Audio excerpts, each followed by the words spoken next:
penyembahan yang sejati. Kita sudah belajar bersama-sama, kita lanjutkan diskusi di mesbah keluarga dan kita melihat bahwa ya, penyembahan kita itu penyembahan yang dinamis, tetapi tentunya lahir dari kesungguhan hati. Kemudian penyembahan itu dibawa dalam kehidupan. Itulah penyembahan yang benar di dalam roh, sikap hati, dan kebenaran, menghidupi kebenaran. Dan tentunya di dalam nama Yesus, karena Yesus itu sendiri adalah kebenaran yang sejati. Kita sudah belajar. Dan tema minggu ini secara sinodal Gereja Betel Indonesia menetapkan tema firman Tuhan dari Matius pasalnya yang ke-6 ayatnya yang ke-5 sampai 16 sampai 15. Tema hari ini kita belajar dari nats ini yaitu doa yang dijawab. Doa yang dijawab, ya. Dari Injil Matius, ya, pasal 6 sampai pasal 6 ayat 5 sampai dengan ayatnya yang ke-15. Karena itu kita akan membaca bersama-sama. Saya akan membaca mulai dari ayat 5, Bapak Ibu membaca ayat 6 sampai kepada ayatnya yang ke-15. Demikian firman Tuhan. Dan apabila kamu berdoa, janganlah berdoa seperti orang munafik. Mereka suka mengucapkan doanya dengan berdiri dalam rumah-rumah ibadat dan pada tikungan-tikungan jalan raya supaya mereka dilihat orang. Aku berkata kepadamu, sesungguhnya mereka sudah mendapat upahnya. Ayat 6.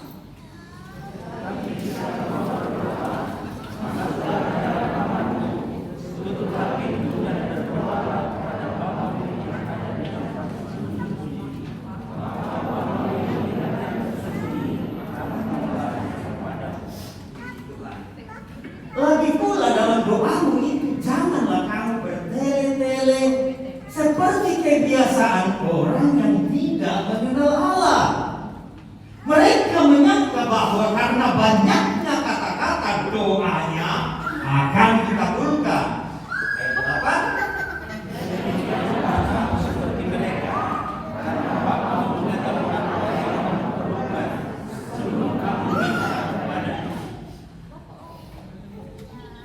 Ayat 9. Karena itu berdoalah seperti ini. Bapa kami yang di surga, dikuduskanlah namamu.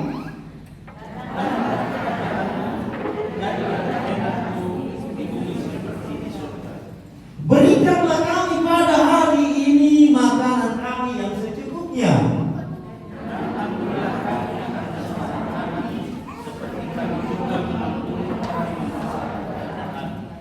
Dan janganlah membawa kami ke dalam pencobaan, tetapi lepaskanlah kami daripada yang jahat.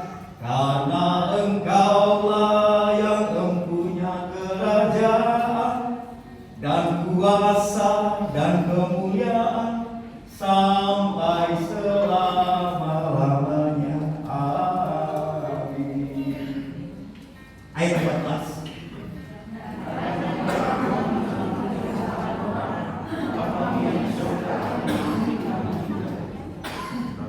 Tetapi jikalau kamu tidak mengampuni orang, Bapamu juga tidak akan mengampuni kesalahan. Haleluya. Begitu kan?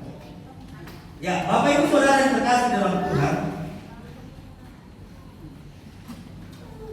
Lembaga Alkitab Indonesia yang menerjemahkan Alkitab ini ke dalam bahasa Indonesia yang kita pakai ini beri judul perikop ayat 5 sampai ayat 15 tentang hal berdoa. Sebelumnya tentang hal sedekah. Kemudian berikutnya tentang berpuasa. Karena 3 hal ini orang Yahudi pada zaman itu meletakkan dasar kehidupannya pada sedekah, berdoa, dan berpuasa. Begitu. Lalu Tuhan Yesus mengajarkan hakikat-hakikat dari disiplin-disiplin rohani itu. Bagaimana bersedekah yang sesungguhnya, bagaimana berdoa yang sesungguhnya, bagaimana berpuasa yang sesungguhnya. Hakikatnya ya. Makanya kadang-kala sepertinya Tuhan Yesus itu bentrok dengan orang-orang alim ulama pada saat itu. Karena salah satunya Tuhan Yesus mengajarkan hakikatnya, Tuhan Yesus mengajarkan prinsipnya. Lalu orang-orang ini yang mengajar tidak melakukannya, sehingga sepertinya bentrok. Jadi ketika Tuhan Yesus mengajar tentang hal sedekah, mengoreksi pandangan-pandangan pada saat itu, bukan berarti Tuhan Yesus tidak atau melarang dalam bersedekah, dan memang harus. Karena salah satu bentuk penyembahan kita adalah sedekah. Marilah kita mempersembahkan kurban berupa ucapan bibir yang memuliakan Tuhan, nyanyi dan perbuatan baik. Ya kan begitu? Ibrani kan? Gimana? Oke. Makanya dalam roh dan kebenaran, salah satunya bentuk penyembahan kebenaran itu adalah ketika kita melakukan kebenaran. Salah satu bentuknya sedekah, pemberian. Dan itu panjang kalau kita berbicara tentang itu. Oke, mari kita lihat. Dari nats ini kita tadi saya katakan akan belajar tema tentang doa yang dijawab. Artinya ternyata ada syarat yang harus dipenuhi supaya doa itu dijawab. Tetapi garis bawahi, Allah kita pada prinsipnya, pada hakikatnya, Dia Allah yang menjawab doa. Amin. Bahkan Ia menjawab sebelum dipanggil. Yesaya 65 ayat 24. Tolong buka. Ya, cepat. Ini dulu prinsip dulu yang pertama. Bahwa Allah kita, Allah yang menjawab doa. Bahkan Ia menjawab sebelum Ia dipanggil. Maka sebelum mereka memanggil, aku sudah menjawabnya, demikian firman Tuhan. Ketika mereka sedang berbicara, aku sudah mendengarnya. Amin. Bahkan Alkitab Efesus pasal 3 ayat 20, Dia menjawab lebih dari apa yang kita doakan. Efesus pasal 3 ayat 20. Bagi Dialah yang dapat melakukan jauh lebih banyak daripada apa yang kita minta, apa yang kita pikirkan, apa yang kita ingin katakan kepada-Nya. Amin. Prinsip itu. Allah kita, Allah yang menjawab doa. Bahkan sebelum dipanggil, Ia sudah menjawab. Dan Ia menjawab lebih dari panggilan kita. Karena itu kenapa kita tidak jemu-jemu berdoa? Ketika level doa kita di sini, Tuhan menjawab di sini. Dan ketika level kita berdoa di sini, Tuhan menjawab di sini. Amin. Walaupun sebenarnya doa tidak dilevelisasi, hanya saya mencoba menggambarkan ini. Kalau saya berdoa sampai di sini, Tuhan menjawab di sini. Kalau saya berdoa di sini, Tuhan menjawab di sini. Amin. Amin. Ya. Oke. Mari kita lihat kembali Matius pasal 6 mulai dari ayat 5. Ayat 5 bilang begini, dan apabila kamu berdoa, perhatikan kita, dan apabila kamu berdoa, dan pada ayatnya yang ke-6 Tuhan bilang begini, tetapi jika engkau berdoa, itu mengandung pengertian bahwa kamu, para murid pada saat itu dan para murid pada saat kita ini sekarang, mesti berdoa. Sudah semestinya kita berdoa. Amin. Ulang sekali lagi. Kata dan apabila, kalimat Tuhan ketika Dia berkata, dan apabila kamu berdoa, itu ayat 5. Dan ayat 6, tetapi jika engkau berdoa, itu mengandung pengertian bahwa kamu mesti berdoa. Amin. Ya. Maka kemudian ada ungkapan yang menyatakan doa adalah nafas. Karena tidak perlu kita disuruh bernafas untuk bernafas.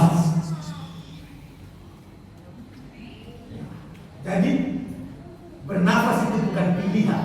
Saya mau bernafas dan saya tidak mau bernafas. Demikianlah juga doa. Oke? Tetapi jika engkau berdoa, itu mengandung pengertian sekali lagi. Kamu harus berdoa.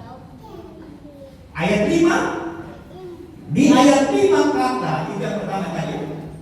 Kalimat dan apabila kamu berdoa, itu bentuknya tunggal. Artinya doa sendiri. Doa sendiri, doa pribadi. Tetapi di kalimat ayat 6, tetapi jika engkau berdoa, itu mengandung pengertian jamak. Banyak-banyak orang. Kenapa demikian? Karena seterusnya ketika kita melihat konteksnya, khususnya pada ayat 9, Tuhan Yesus mengajarkan doa secara bersama-sama. Bapa kami yang di surga. Bapaknya kita ini berarti jamak. Oke? Perhatikan ini. Jadi yang dimaksud di sini ada dua. Doa secara pribadi juga termasuk doa secara korporat bersama-sama. Tetapi yang terpenting bahwa kamu, baik orang per orang atau secara komunitas, secara bersama-sama, mesti berdoa. Amin. Amin. Puji Tuhan. Persoalannya ayat 5 bilang begini. Tapi jangan berdoa seperti orang munafik. Dan pada ayat yang berikutnya dibilang ayat 7, jangan berdoa seperti orang tidak kenal Tuhan. Oke? Jadi dua. Kamu mesti berdoa, baik seorang per orang, sendiri-sendiri, atau secara bersama-sama. Tetapi jangan kamu berdoa seperti orang munafik dan orang yang tidak mengenal Allah. Dan dua status ini bisa jadi kita hidup dalam kemunafikan dan hidup seperti orang yang tidak mengenal Allah. Minggu lalu kita belajar betapa pentingnya pengenalan itu. Amin. Karena umatku binasa. Kenapa? Umatku binasa karena tidak kenal saya. Bahkan pengkhotbah bilang begini, dibanding mempersembahkan kurban, datang menghampiri dengan mendengar itu lebih. Karena orang datang menghampiri Tuhan di rumah Tuhan tanpa pengertian, kurbannya itu seperti kurban orang bodoh. Pengkhotbah pasal 4 ayat terakhir sebelum masuk ayat pasal ini. Ayat berapa itu? Pengkhotbah pasal 4 ayat terakhir. Yang saya ingat di situ alamatnya sebelum masuk ayat 5. Oke. Jangan berdoa seperti orang munafik dan jangan berdoa seperti orang tidak mengenal Allah. Kembali ke ayat 5. Siapa sih sebenarnya yang dimaksudkan dengan orang yang munafik ini dan orang yang tidak mengenal Allah dalam konteks zaman pada saat Tuhan Yesus mengajar tentang doa kepada para murid? Matius pasal 13, mari kita lihat. Matius pasal 23, ayat 13. Matius pasal 23 ayat yang ke-13. Di sini kita tahu ternyata yang dimaksud Tuhan dengan orang-orang munafik. Dalam bahasa Yunani munafik itu hipokrit. Dari bahasa Inggris siapa juga ya, yang berarti pemain sandiwara, pemain drama. Kenapa demikian? Karena pada saat itu orang memerankan tokoh-tokoh dengan menggunakan topeng. Misalkan saya jadi Satria Baja Hitam, saya menggunakan topeng Satria Baja Hitam.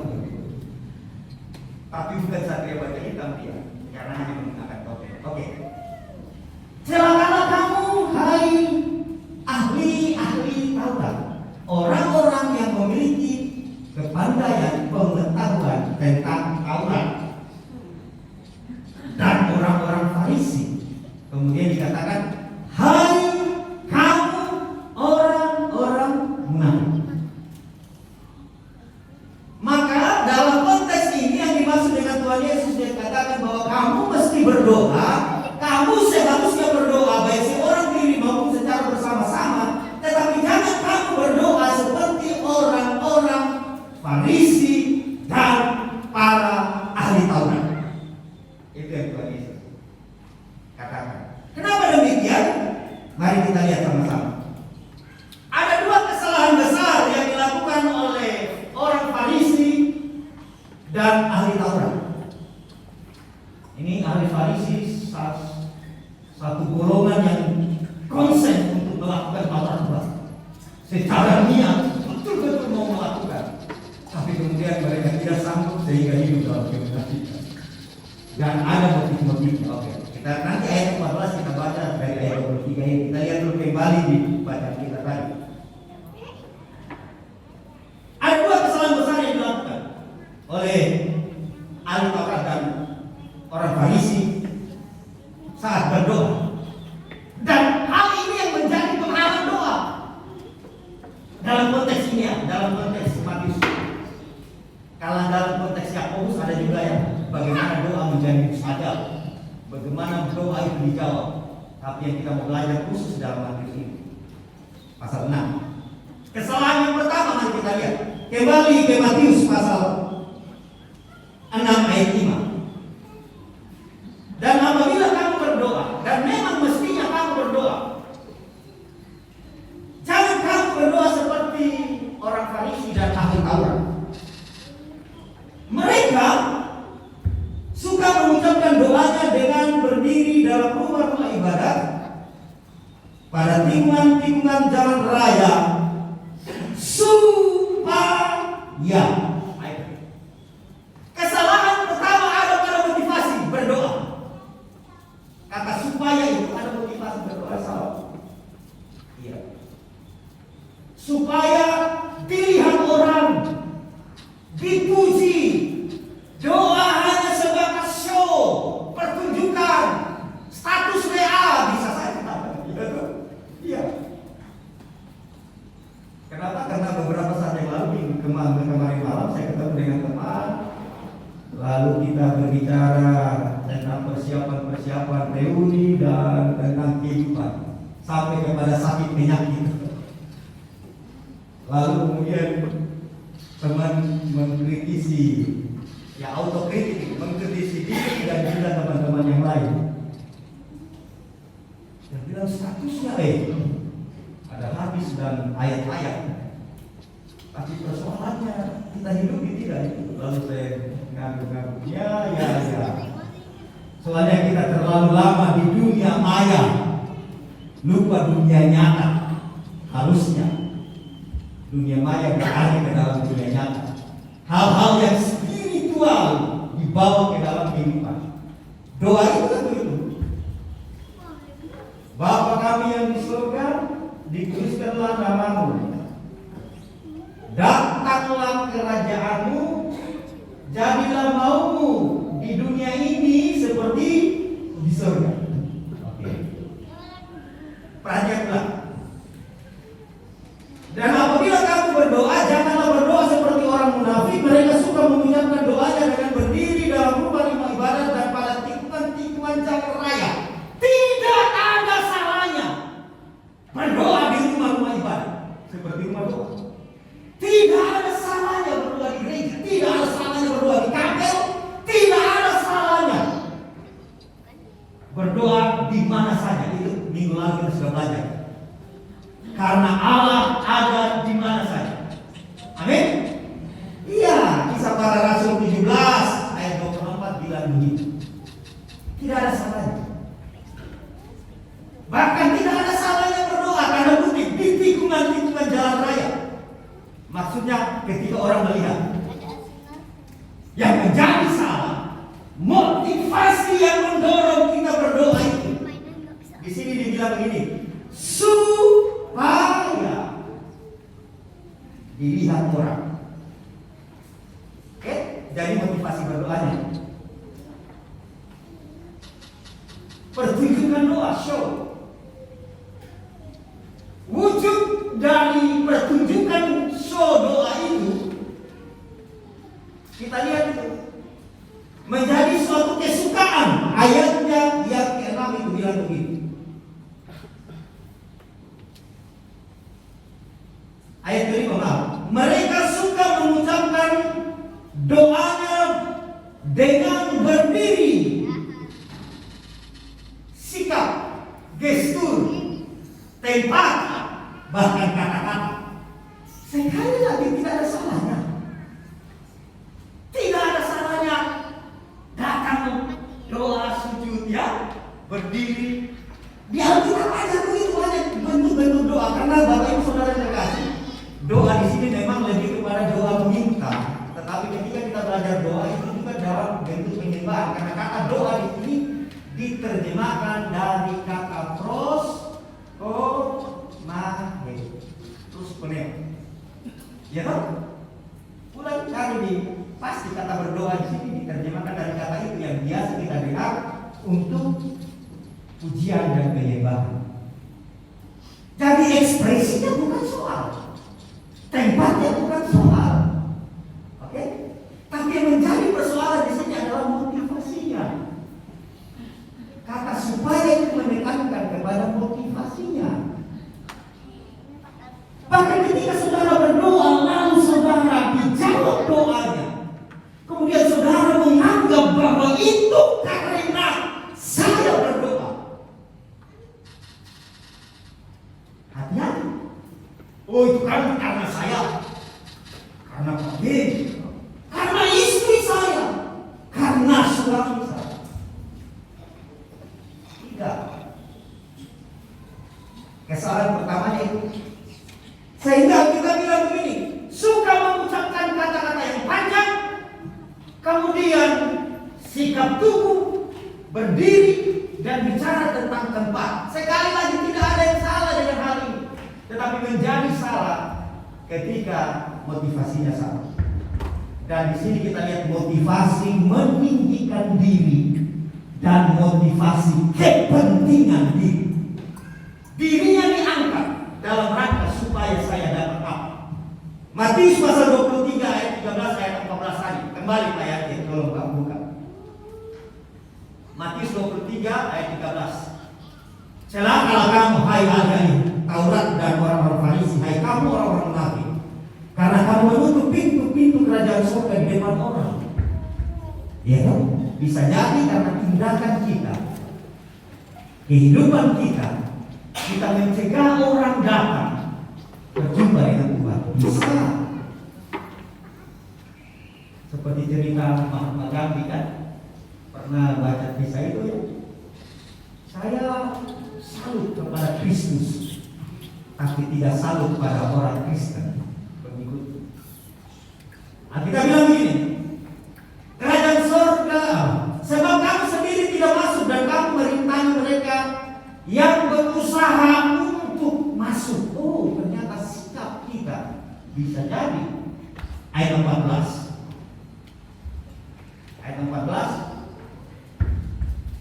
Celakalah kamu hai ahli-ahli Taurat dan orang-orang Farisi, hai kamu orang-orang munafik, sebab kamu menelan rumah janda-janda sedang kamu mengelabui mata orang dengan doa yang panjang-panjang. Jadi ternyata bukan soal panjang-panjangnya doa dan pengkalimatannya, tetapi motivasi di balik hal itu adalah apa? Sebab kamu menelan rumah janda-janda. Motivasi kepentingan diri dan motivasi meninggikan diri. Kita boleh lihat itu ya di Lukas pasal 18 ayat 10 sampai ayat 14. Langsung buka ayat 14. Lukas 18. Kita pernah belajar tentang dua orang datang berdoa kepada Tuhan. Satu pemungut cukai, satu orang Farisi. Orang Farisi berdiri, lalu dia berdoa, Tuhan, saya tahu sudah bikin ini, sudah bikin itu, sudah seperti ini dan sudah seperti itu. Tetapi orang pemungut cukai ini menyadari keberdosaannya. Ekspresi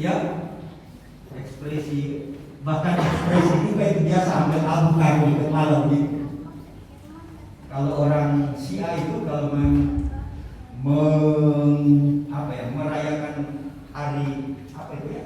Satu surah. Kalau Bapak Ibu lihat di YouTube mungkin atau di TV, mereka memukul dirinya itu tanda apa itu? Duka cita, suatu penyesalan. Askese menyiksa diri. Oke. Perhatikan ini. Aku berkata kepadamu, orang ini pulang ke rumahnya sebagai orang yang dibenarkan Allah, pemungut cukai. Dan orang Farisi itu tidak. Mengapa demikian? Sebab dia berdoa dengan meninggikan diri. Kesalahan pertama adalah motivasi. Yang pertama, meninggikan diri dan kepentingan diri. Karena itu Rasul Yakobus bilang begini, kamu berdoa, kamu tidak dapat apa-apa, masalahnya kau tidak berdoa. Tapi saya berdoa, bro. Iya, pun kalau kamu berdoa salah, karena doamu hanya untuk memuaskan Tuhan. Saya dikecewakan. Kalau bisa putar sedikit motornya supaya dia berjalan bengkok, Tuhan. Tuhan, saya tinggal dengan dia. Kalau bisa pencet hidungnya sedikit, biar nafasnya tersengal-sengal. Oke. Kalau kita baca Mazmur itu, Mazmur Daud bahkan dia bilang, ketika dia melihat orang yang menderita dan yang menderita itu musuh-musuhnya, dia bilang, saya menangis di hadapan Tuhan seperti bapak mamaku yang susah, seperti saudaraku, seperti saya sendiri yang mengalaminya. Dia mengambil beban itu dan dia modal. Kan asik yang seperti itu lah.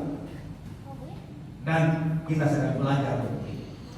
Kesalahan pertama adalah motivasi, kepentingan diri dan meninggikan diri. Kesalahan yang kedua, jadi hal yang pertama membuat doa tidak dijawab karena itu tadi, kemunafikan, motivasi. Yang kedua, ayat 6 tadi, 5-6, ayat 7 sekarang.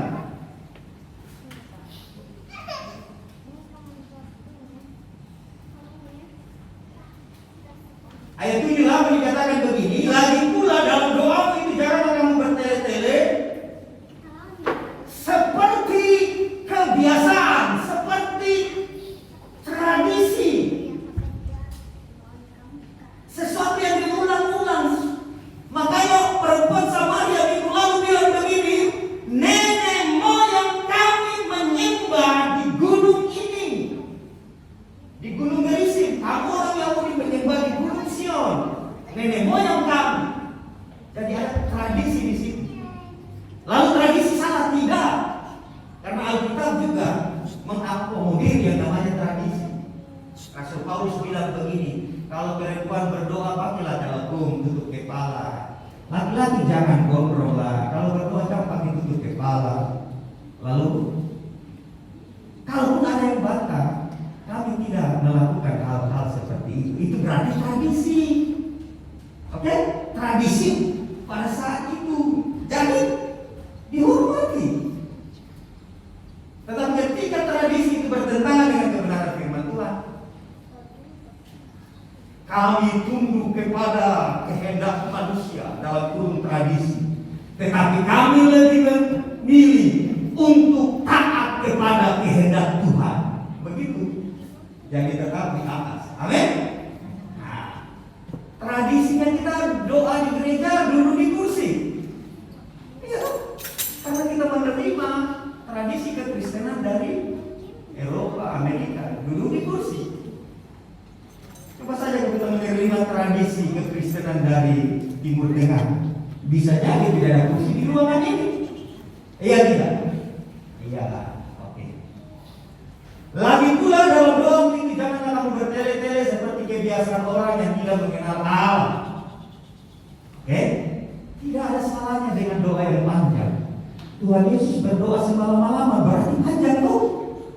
Bahkan Tuhan Yesus pernah berdoa mengulangi kata-katanya waktu dia di taman Getsemani. begini, kemudian dia maju lagi dan mengucapkan doa yang sama seperti tadi itu.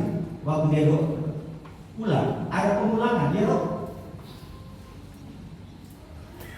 Bahkan Tuhan Yesus pernah berdoa banyak kali di depan orang-orang. Persoalannya apa sih?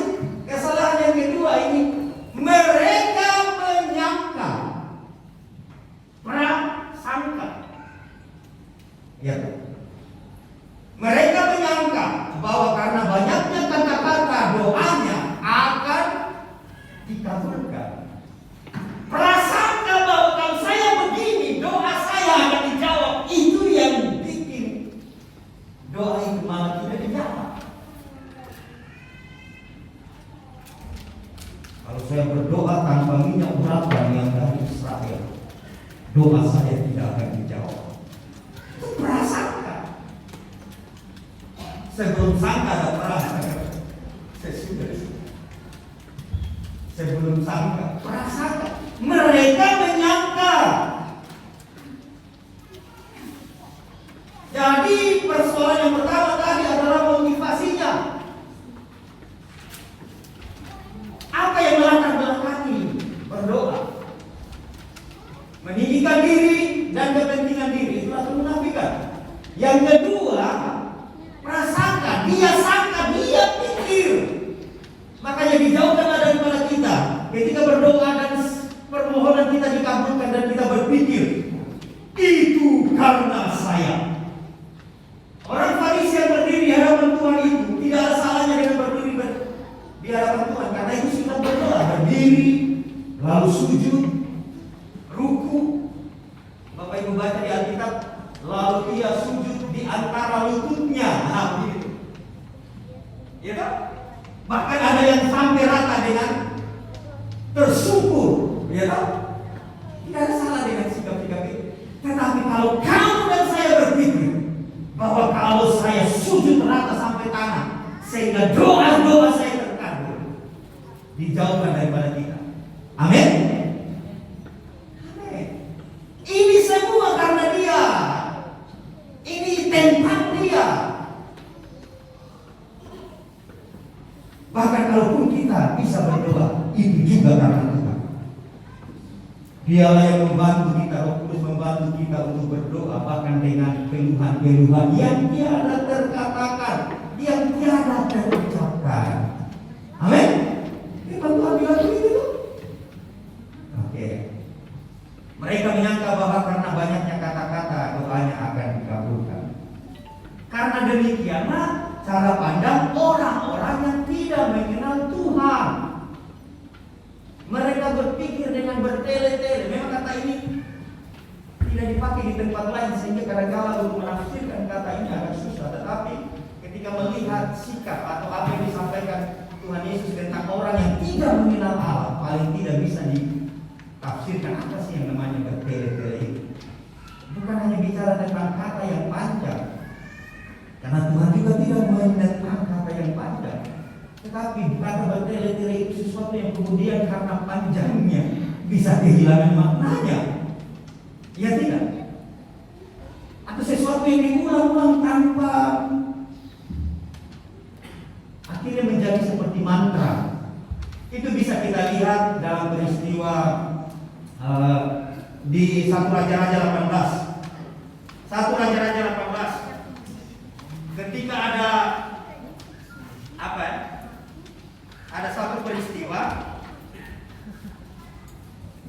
1 Raja-Raja ayat pasal 18.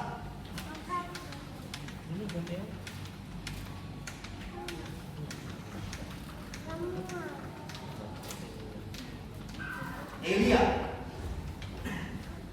ayat 25 sampai 29. Kita lihat ya. Sedikit panjang bacaan ini. Jadi ini ada peristiwa apa namanya itu? Doa, tandingan berdoa itu. Muhabalah, mari kita lakukan itu. Kita buktikan Allah yang berkuasa atau Allah yang berkuasa. Oh, gitulah kira-kira. Ya. Lalu kemudian para nabi-nabi palsu ini, oke, baca saja langsung ya. Kemudian Elia berkata kepada nabi-nabi Baal itu, pilihlah seekor lembu dan olahlah panggilan nama Allahmu, nama ilahmu, walaupun dipakai juga ilahuna, ilah Allahmu. Jadi kata Allah di sini ya, untuk membedakan dengan Allah yang benar pakai kata huruf kecil, walaupun sama katanya sebenarnya Elohim juga, ilah. Tetapi kamu tidak boleh menaruh api. Lanjut baca ayat 6. Mereka memanggil lembu yang diberikan kepada mereka, menolaknya dan memanggil nama Baal. Perhatikan ini, dari pagi sampai tengah hari. Jadi mesbah disiapkan, lembu diolah, taruh di situ, tidak perlu pakai korek, biar minta api turun langsung bakar. Begitu. Lalu mereka mulai berseru, ya Baal jawablah kami, ya Baal jawablah kami, ya Baal. Tetapi tidak ada suara, tidak ada yang menjawab. Sementara itu mereka berjingkat-jingkat di sekeliling mesbah yang dibuat mereka itu. Lihat, mungkin kalau saya ekspresikan ini mesbah, ya Baal jawablah kami, ya Baal jawab. Sekali lagi Bapak Ibu, saya tidak anti ekspresi. Bahkan sepanjang hari kemarin saya di sini dengan sapu saya main gitar. Ternyata lagu-lagu GMB dulu Pak enak sekali. Satu album saya pakai sapu lalu saya mengekspresikan juga begini. Saya tidak anti ekspresi. Walaupun kadang-kadang saya harus membatasi diri saya mengekspresikan. Ya toh, Bapak Ibu Pak, kita berdoa seperti ini, tiba-tiba saya berdiri lagi. Orang di belakang, aduh, bagian makan Indomie kadaluarsa, kan mungkin. Betul, sepanjang hari kemarin saya ini. Bahkan saya bikin tarian juga, bukan tarian maksudnya yang seperti orang ke kiri, ke kanan, kiri, belakang. Begitu. Tapi kan kalau saya mengekspresikan hal itu di tempat ini menjadi sesuatu hal yang bahkan karunia tunduk kepada nabinya. Iya toh? Iya. Oke. Ya Baal jawablah kami, dalam tidak ada suara, tidak ada yang menjawab. Sementara itu mereka berjingkat-jingkat di sekeliling mesbah yang dibuat mereka. Lanjut. Pada waktu tengah hari Elia mulai mengejek mereka. Sudah dari pagi sampai siang. Elia begitu bilang, lebih keras lagi, ayo, lebih keras lagi. Elia bilang, mungkin ia merenung, mungkin ada urusannya, mungkin ia bepergian. Barangkali Allahku tidur dan belum bangun. Begitu. Elia panas-panas, ayat 28. Maka mereka memanggil lebih keras, serta menoreh-noreh dirinya di padang. Bapak Ibu, ekspresi itu kalau lihat, kalau sering-sering jalan-jalan, sering-sering banyak mainlah keluar lewat HP, internet. Saudara bisa lihat ekspresi bagaimana seperti itu, toh? Iya tidak, menoreh-noreh badan. Oke. Dengan pedang dan tombak seperti kebiasaan mereka, sehingga darah bercucuran dari tubuh mereka. Kenapa? Karena dianggapnya doa penyembahan menjadi mustajab, menjadi berkuasa karena hal-hal itu. Itu yang dimaksudkan dengan. Dan itu tidak terjadi apa? Kemudian setelah itu Elia menunjukkan kuasa Tuhan. Mesbah dibongkar ulang. Kan mesbahnya begini, lalu dibikin selokan di sampingnya, keliling taruh air, begitu. Minta api dari langit. Dan pada saat itu, ketika Elia berdoa, lanjut kita lihat Elia berdoa. Sesudah lewat tengah hari mereka kerasukan sampai waktu mempersembahkan korban pekan jam 3 kurang lebih ya. Tetapi tidak ada suara, tidak ada menjawab, tidak ada tanda perhatian. Lanjut, tidak ada apa-apa. Kata Elia kepada seluruh rakyat itu, datanglah dekat kepadaku. Maka mendekatlah seluruh rakyat itu kepadanya. Lalu ia memperbaiki mesbah Tuhan yang telah diruntuhkan itu. Dia bongkar ulang mesbah yang dipakai tadi, lalu disusun ulang. Lanjut ayat 31. Kemudian Elia mengambil 12 batu menurut jumlah suku keturunan Yakub, anak-anak Israel. Kepada Yakub, ini datang firman Tuhan, engkau akan bernama Israel, dan Yakub dirubah namanya menjadi Israel. Oke, lanjut. Yang mendirikan batu itu menjadi mesbah demi nama Tuhan. Motivasinya demi nama Tuhan, itu bicara tentang motivasi. Motivasi yang membangun mesbah, motivasi kita berdoa demi, karena lillahi, karena ilah, karena Allah. Tambah lagi, lillahi ta'ala, karena ilah, karena Allah, karena sesembahan yang memiliki posisi tinggi, ta'ala. Itu di atas, tinggi, dan membuat suatu parit sekeliling mesbah itu yang dapat memuat 2 sukat benih. Lanjut. Yang menyusun kayu api, memotong lembu itu dan menaruh potongan-potongannya di atas kayu api itu. Sesudah ia berkata, penuhilah tempat buyut dengan air dan tuangkan ke atas kurban bakaran. Kurban bakaran disiram dengan air, kayu api disiram dengan air.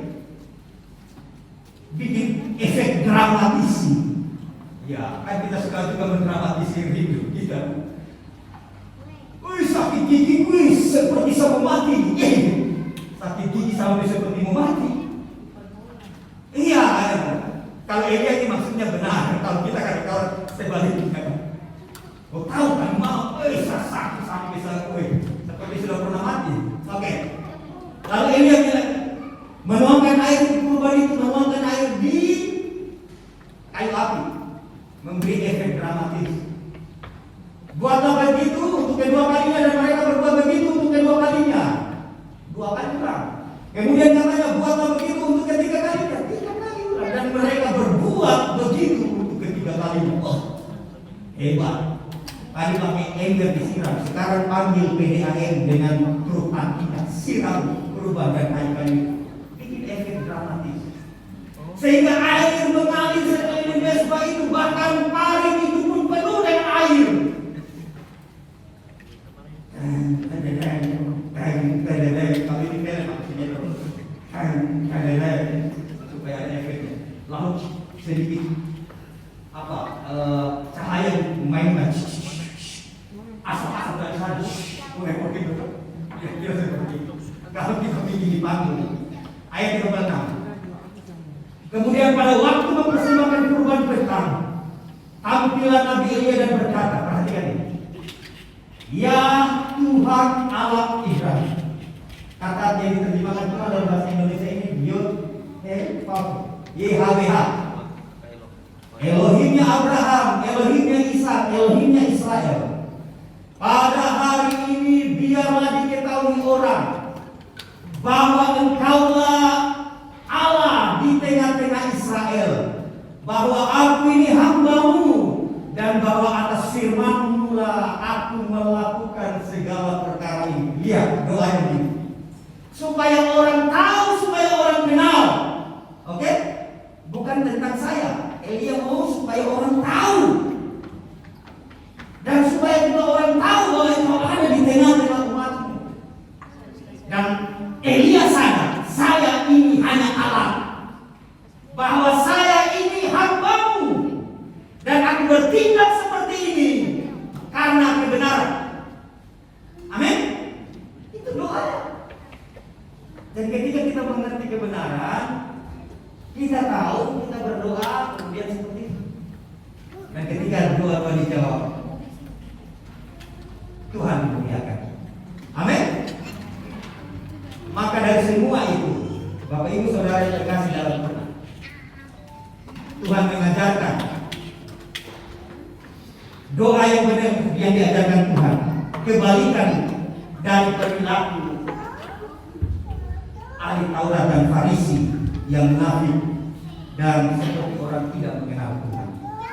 Ayat 6, lihat, rumah-rumah ibadah, tikungan-tikungan jalan yang bisa dilihat orang, Tuhan ajar kamar yang terkunci.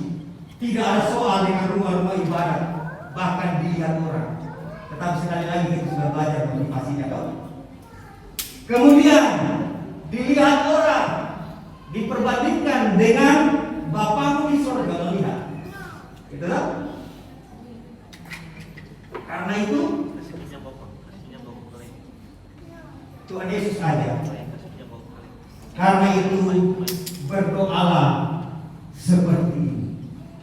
Bapa kami yang di surga, dikuduskanlah namamu dan seterusnya. Ada pola di sana. Ada banyak yang diajarkan tentang cara berdoa yang benar lewat doa Bapa kami. Sekali lagi Bapak Ibu Saudara terkasih dalam Tuhan, mari kalaupun kita bisa berdoa, kalaupun kita mampu berdoa, itu juga karena Tuhan. Amin. Dan motivasi kita bukan supaya dilihat orang, bukan supaya kita ditinggikan, bukan supaya untuk kepentingan diri kita. Bahkan kalaupun doa kita itu bicara tentang permohonan supaya apa yang kita butuhkan, tetapi kita tahu seperti Rasul Yakobus ajar, bukan untuk memuaskan keinginanmu.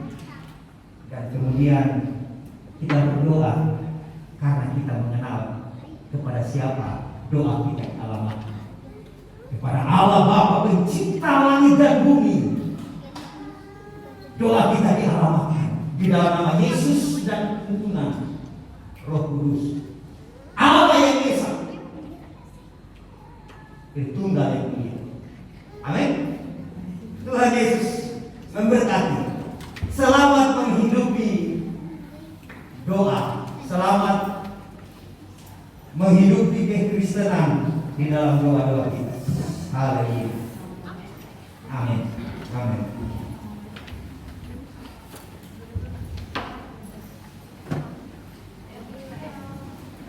Kita mau berdoa, tapi sebelum berdoa kita mau menyanyikan lagu tadi, bukan dengan kekuatan, ya, bukan dengan kekuatan kita.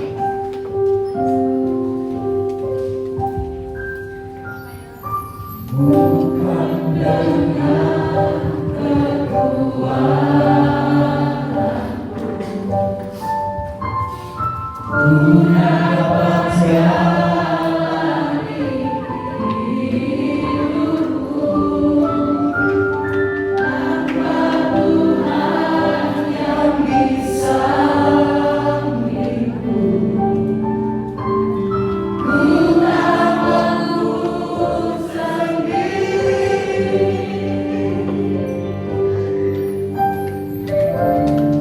Engkaulah kuatku.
diri engkau di dalam doa. Hari ini kami belajar.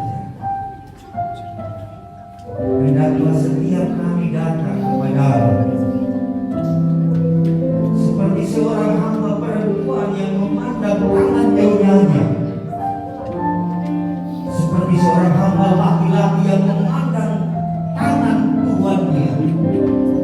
Demikianlah kami mengharap belas kasih. Tetapi lebih jauh dari ini, seperti seorang anak yang datang kepada Bapa.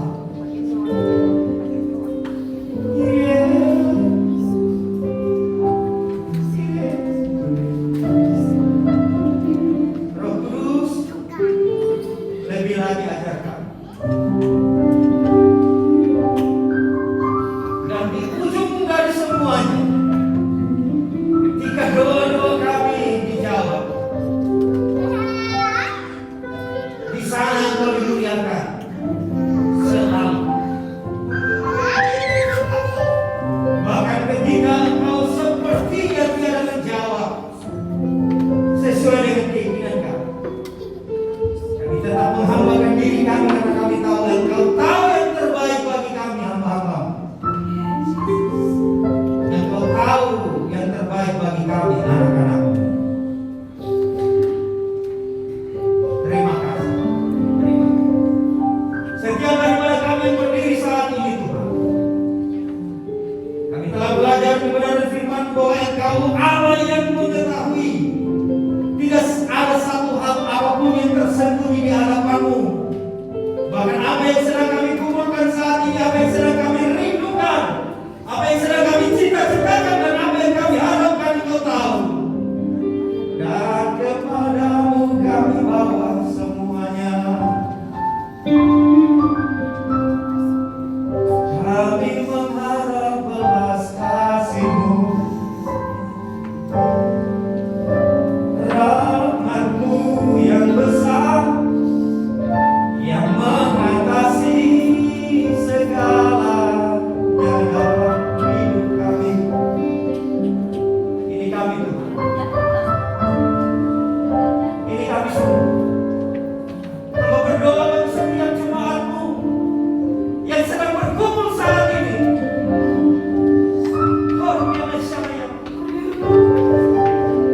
Di mana nama Santa Maria, Santa Purina, Santa kami panggil nama-Mu, kami sebut nama yang berkuasa, nama yang olehnya kami diselamatkan, disembuhkan, dihibur, dikuatkan, diajar, diteguh. Kemuliaan hanya bagi-Mu sampai selamanya. Hari ini juga kami belajar tentang doa, supaya kami juga saling menolong satu dengan lainnya di dalam doa-doa kami. Sebagai umat-Mu yang tergembalakan di GBI Rumah Doa ini, dan sebagai umat-Mu yang Engkau tempatkan di kota Bau-Bau,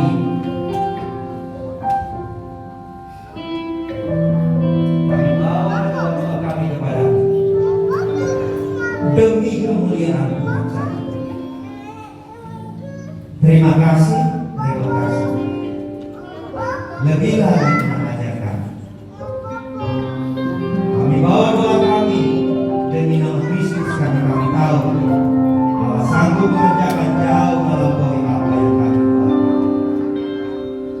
Haleluya. Amin. Silakan duduk Bapak Ibu Saudara yang terkasih. Tuhan, hari ini sebelum kita memberikan persembahan, mungkin kita mengucapkan banyak terima kasih kepada Bapak Ibu Saudara semua yang kita mendukung kami keberadaan anak saya dan kuliah ke Bandung. Terima kasih berdoa, perhatiannya, pemberiannya. Dalam apa yang kita lakukan, saya percaya akan memberkati kita semua. Dalam perjalanan kami bahkan pulang, saya bersyukur juga saya sharing dengan anak saya Dina. Saya bilang kau sudah alami, kau sudah rasakan bagaimana baiknya Tuhan itu. Jangan pernah berhenti percaya, jangan pernah berhenti terus berharap kepada Tuhan. Maka sungguh saya mengalami ketika saya di Bandung, bahwa firman Tuhan berkata bahwa apa yang tidak pernah kita lihat dengan mata, dan tidak pernah kita dengar dengan telinga, bahkan tidak pernah timbul dalam hati, sungguh memang itu benar-benar luar biasa. Bapak Ibu Saudara kita Tuhan, biarlah di hari-hari terakhir ini kita semakin mengandalkan Tuhan, semakin berharap, semakin percaya kepada Tuhan. Karena kita tahu bahwa kita menyembah Allah yang luar biasa, kita menyembah Tuhan yang luar biasa. Maka kita harus percaya bahwa kita juga akan mengalami hal-hal yang luar biasa dalam hidup kita. Amin. Ini satu saksian sedikit. Waktu saya di Bandung, tiba hari Rabu, kita itu harus masuk praktek hari Kamis. Jadi di dalam keadaan capek, dia mau lagi untuk melakukan tanggung jawab yang sudah dipercayakan. Jadi hari Kamis dia pergi, apa yang saya lakukan di kamar? Dia kami bisa jaga asrama dan hanya anak-anak dan sekolah di situ yang bisa tinggal di asrama. Jadi saya disiapkan, jadi memang juga disiapkan pavilion untuk tamu, tetapi dikenakan biaya. Dan saya di kamar waktu Kinan pergi, masih dalam ruang ke gereja. Waktu Kinan pergi, saya hanya berdoa berserah kepada Tuhan, menuju Tuhan di dalam kamar yang ada sama-sama. Hanya bilang terus saya memuji Tuhan, menyembah Tuhan, mengagungkan Tuhan. Saya hanya bilang kepada Tuhan, saya tidak bisa membalas untuk apa yang saudara lakukan bagi kami. Kita percaya bahwa Tuhan yang memperhatikan semua apa yang sudah Bapak Ibu Saudara lakukan. Saya percaya bukan karena kami, saya percaya bahwa semua karena Tuhan.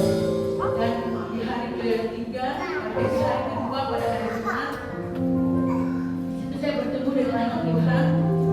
Karena saya dengar, saya tanya sahabatnya, di mana jual tempat kulit. Dia bilang, oh itu yang paling terkenal di Cibaduy. Jadi saya pergi ke sana. Saya ketemu dengan salah satu ibu yang punya toko. Saya itu sebenarnya tidak mewakili, tetapi karena pelayanan ini ibu luar biasa sekali. Katanya ini langsung ambilkan, bahkan saya pergi ambilkan di sana. Apalagi dia terbagai sekali pesanannya. Kalau saya begini mana sama ambil. Ya, ini saya berkata dalam hati saya, Tuhan, saya harus ambil barangnya begitu. Terus saya tidak enak, karena saya bilang hati. Kalau barang ini saya ambilkan, disuruh karyawannya pergi ke pabrik ambilkan. Tapi saya bilang, masih ada mahal kalau saya di sana.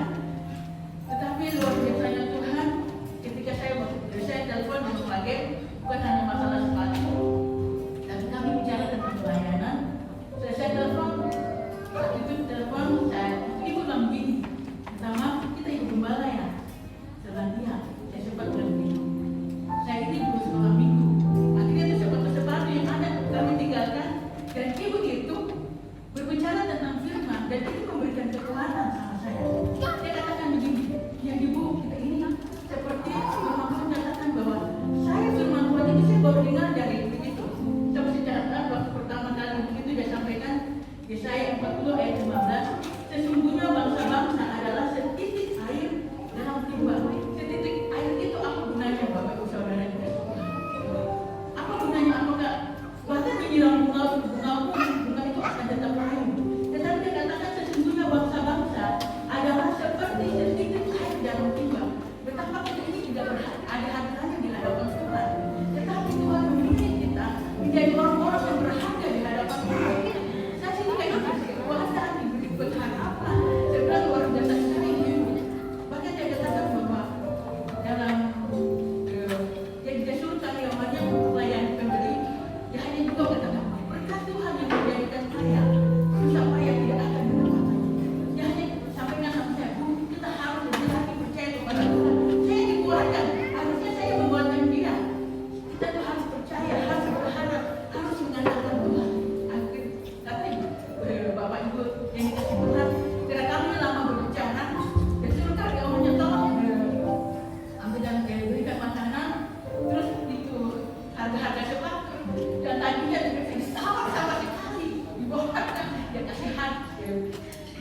dikasih di bawah harga, dan tidak apa-apa, tidak apa-apa. Ambil, tapi dia kasih harga sangat tinggi. Dan bukan sampai di situ saja baru dan dikasih Tuhan. Kok bisa tidak tinggal di rumah? Saya bilang saya hidup sama anak saya, kalau anak saya mau sama-sama. Kira-kira saya akan tinggal selama saya ada di rumah saya. Saya bilang sampai kepada anak karena selesai. Saya dipanggilnya itu saya diajak ke rumahnya. Kita ke rumah dulu, lihat rumah. Saya pergi ke rumahnya bersama ibu. Sampai di sana, suaminya antar saya pulang. Sampai kepada Tina, Mama punya Tuhan baru ini, dia mengajak Mama. Tina di rumahnya, tapi Tina bilang gini, Mas jangan dulu deh. Maksudnya kita baru datang ke sini, saya mau ikut sama-sama. Oh ya, tidak apa-apa. Sempat itu saya bilang, hati-hati, namanya Tina. Dan sampai berjuli, sampai mana ada orang membunuh saya seperti ini garis-garis. Tapi bisa melihat pertolongan Tuhan, kebaikan Tuhan. Hari Minggu kita dibincang saya. Dia bilang, iya Ma, tidak apa-apa. Jadi hari Minggu malam, saya minta selesai kami 2 pagi hari Senin, dia bilang begini sama saya. Hari ini kita jalan-jalan ya karena besok ibu mau pulang. Saya bilang, ya pergi sepanjang jalan ini. Saya ini berpikir, ibu udah pergi ke toko. Saya bilang gitu, Ibu, jam berapa buka toko? Tidak, berkat Tuhan itu ada saja. Saya bilang, Ibu, saya tidak tahu waktu saya berada di toko itu. Banyak di pariwisata dari kota-kota lain sini di tokonya. Karena salah satu hal yang seperti musim libur atau lebaran itu banyak sekali orang membeli. Tetapi saat itu saya sampai tidak kenal. Dia bilang, Ibu ini karena Tuhan. Waktu dia berbicara tentang Tuhan, saya bilang sama Tuhan, Tuhan tanya jawab dia sampaikan sama saya kata Tuhan. Tiba-tiba dalam perjalanan saya jalan-jalan, itu telepon, dia minta maaf pesawat ditunda besok. Hari Rabu waktu itu mendengar, ya asik kita bisa jalan besok. Saya berpikir Tuhan tolong. Itu selalu dia buka toko dari jam 9 sampai jam 9 malam. Dan hari Senin ini dia tutup toko, hanya pernah saya jalan-jalan. Kira-kira juga itu hari ini jadi saya ajak di sini saya sampaikan kepada Tina. Dia bilang begini, Tina, kamu ini jadi kakak Olive ya, jadi lama kau di Bandung dan tidak ada mama, anggap saja saya itu seperti mama. Jadi saya ingat bahwa Tuhan itu pekerjaan luar biasa. Tapi saya tidak bayangkan apa yang saya tidak pikirkan. Tapi saya bilang Tuhan, saya hanya percaya dan mengharap kepadamu. Saya tidak menaruh harapan saya kepada mereka, tetapi saya belajar mengandalkan dan percaya kepadamu. Dan hari Minggu, hari Selasa karena ditunda, kami 2 pagi, kami berdoa share bersama. Dia bilang kayak begini, kita jalan dengan kita kemana? Kita jalan-jalan lagi kan hari ini hari terakhir. Dia bisa pikir ada cepat karena mau buka toko ternyata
Sampai saat ini kita berkumpul di Tuhan, kita terus mengandalkan Tuhan.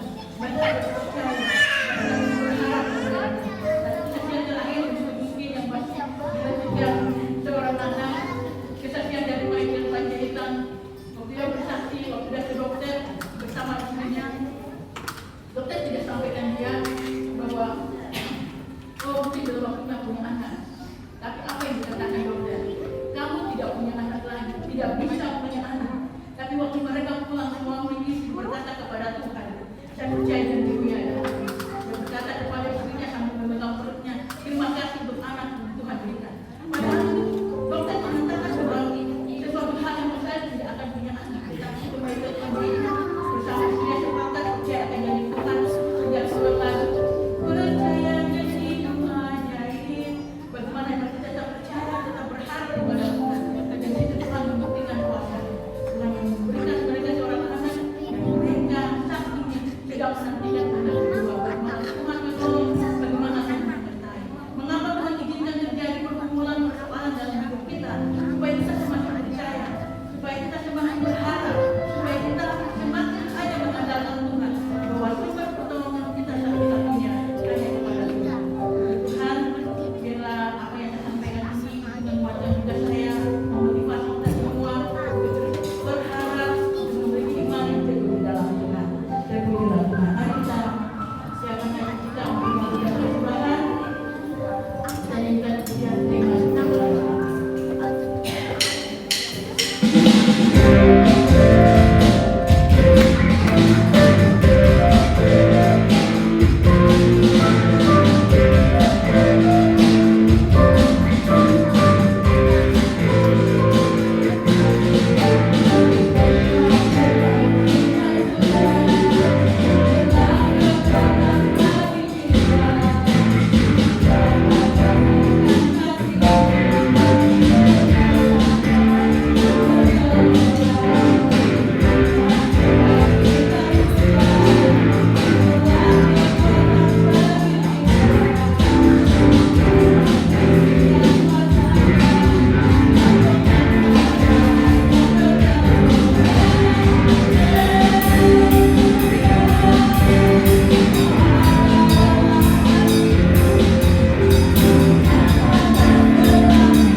Puji Tuhan, Bapak Ibu Saudara dikasih, mari kita lihat beberapa penyampaian. Dimulai dengan yang beberapa pekan ini, pada tanggal 11 Juli nanti, Ibu Dharma Manto, kemudian tanggal 14 Juli, masing-masing Bapak Herman Sarante dan Anika Sukenzo. Tanggal 16 Juli, Ibu Margaret Berhitu dan para tanggal peduli, kasih cerita. Berulang kali saya katakan sesuai firman, ketambahan usia karena Tuhan. Karena tidak seorang pun yang bisa menambahkan umur hidup. Setiap apa yang dikehendaki Tuhan pasti benar adanya. Amin. Selamat ulang tahun ya, yang sepanjang yang berulang tahun sepanjang hari. Mari kita lihat kegiatan ibadah kita. MK1 pada hari Selasa 12 Juli nanti akan diadakan mesbah keluarga di rumah doa yang akan menjadi tuan rumah keluarga Bapak Beniham. Kemudian yang akan melayani pujian dan musik sekaligus Saudara Benes Mowisu yang akan memimpin diskusi kebenaran firman Tuhan Ibu Sinta Manuru. Berikutnya MK2 pada hari Rabu 13 Juli juga diadakan di rumah doa tuan rumah keluarga Ibu Polinoya yang melayani musik dan pujian saya. Kemudian yang akan memimpin puji Tuhan ya, yang akan memimpin diskusi firman Tuhan Bapak Yunus Nawekla ya. Berikutnya MK3 Jumat 15 Juli 2022 online aplikasi Duo yang akan memimpin pujian Ibu Serli. Kemudian saya yang akan memimpin diskusi kebenaran firman Tuhan. Pada hari Kamis seperti biasa 14 Juli latihan. Minggu depan kita akan dipimpin beribadah oleh Ibu Desi Berhindu Dompe, Singat Ibu Dorka Sarante dan Ibu Reski Wijaya yang akan melayani musik. Bapak Beniham, Bapak Peter Wijaya, Bapak Setengen Wijaya dan Saudara Benes Mowisu. LCD Saudari Caca ya, puji Tuhan. Ada regenerasi di LCD. Musik ya, kita lagi sedang latihan terus ya. Karena dua pelayan musik kita bersekolah. Ibadah pemuda remaja seperti biasa tanggal 16 Juli hari Sabtu di rumah doa yang akan memimpin Budia, Saudara Budia, musik Saudari Sisilia, dan yang akan membagi firman Tuhan Ibu Sinta Manuru. Demikian seluruh rangkaian kegiatan ibadah kita. Oh iya, tambahan bahwa setiap hari Jumat anak-anak remaja latihan musik di tempat ini 6:30. Ya, itu saja pengumuman kegiatan kita sepekan. Kemudian bagi Bapak Ibu yang baru pertama kali hadir, saya lihat ada kasih ke orang pemuda ya. Baru pertama hadir, ya, beribadah, selamat beribadah bersama. Sepertinya dari tamunya Pak Yohanes, keluarga Pak Yohanes. Ya, kemudian selamat datang juga untuk Saudari Bunga setelah pendidikan. Ya. Ya. Demikian seluruh rangkaian ibadah kita akan tutup. Mari kita bangkit berdiri. Haleluya. Hallelujah.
pribadi dalam hidupnya untuk mewartakan kabar baik melalui perkataan dan melalui perbuatan, khususnya melalui firman yang disampaikan pada kami hari ini.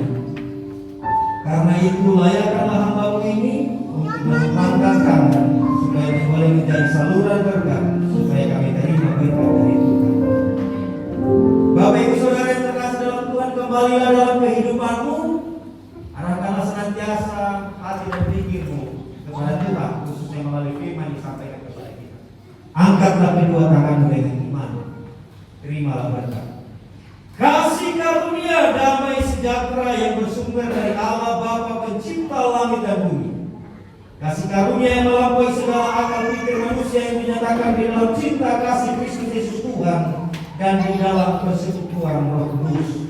Kasih karunia damai sejahtera itu tercurah atas kita semua hari ini bahkan sampai selamanya, dalam nama Allah Bapa, Putra dan Roh Kudus, dalam nama Tuhan Yesus.